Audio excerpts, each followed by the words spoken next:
Salam dəyərli izləyicilər, kanalımıza xoş gəlmisiniz. Bu videomda miniatür tonqal hazırlayacağım. Aşağı hissədə yandırıb söndürmək olur. Yəni bəzən daşı qutara bilir, daimi yandırmamaq üçün söndürə bilərsiniz. Gələnlə saxlamaq üçün, digər illərə saxlamaq üçün, yaxud da daşı qutarırsa dəyişmək olsun deyə mən alt hissəsini hər zaman dəyişə bilən formada hazırlayıram. İlk olaraq kardon kəsirik. İstənilən formalı kardondan istifadə edə bilərsiniz. Çünki atlıq hissədir. Və orta hissəni kəsib götürəcəm ki, şamı yapışdırım. Əgər hər zaman yanmağını istəyirsinizsə, yəni şamı yapışdırmadan birbaşa içinə qoya bilərsiniz. Mən çox vaxt belə eləyirəm ki, uzun müddət istifadə eləmək olsun. Kənar hissələrinə çox az kley vururam. Çalışın ki, şamın özünə, sim hissəsinə, yəni belə deyək, işığı, cərəyanı keçirdən hissəyə dəyməsin. Çünki bəzən kley dəydikdə işıq yanmaya bilir. Yenə bir dəfə yoxladım, yanır. Ondan sonra alt hissəni kəndirlə örtəcəm.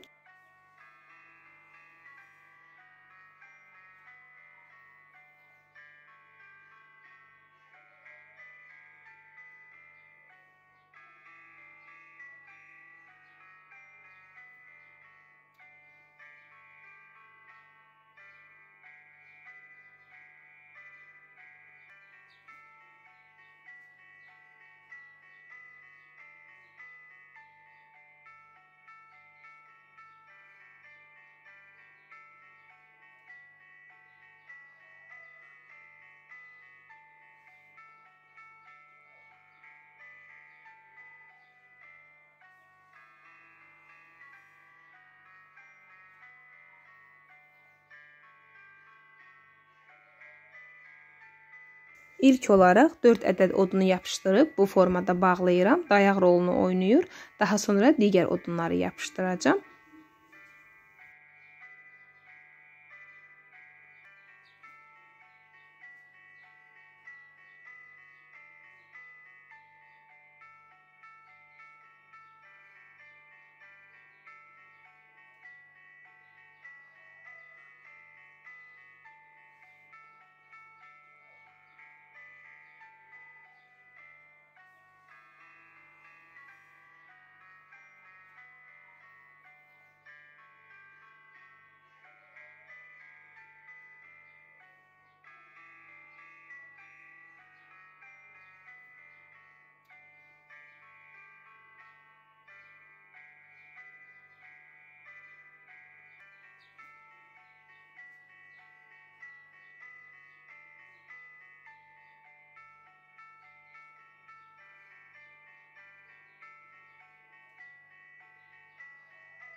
Odunları zövqünüzə uyğun formada düzdükdən sonra orta hissəyə mən saman qoyacağım. Saman işığın daha effektli yanmasını göstərir. Yəni həm tonqala daha çox bənzəyir və eyni zamanda görüntü olaraq çox gözəl görünür. Yəni yanmasa belə tonqal gözəl görünür.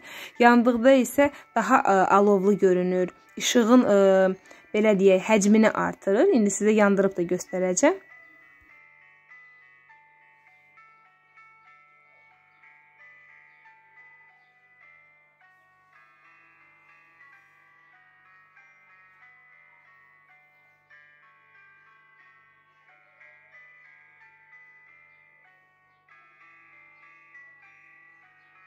Və son olaraq kənar hissələrdə biraz boşluqlar qalıb, onları da kiçik odunlarla dolduracağım.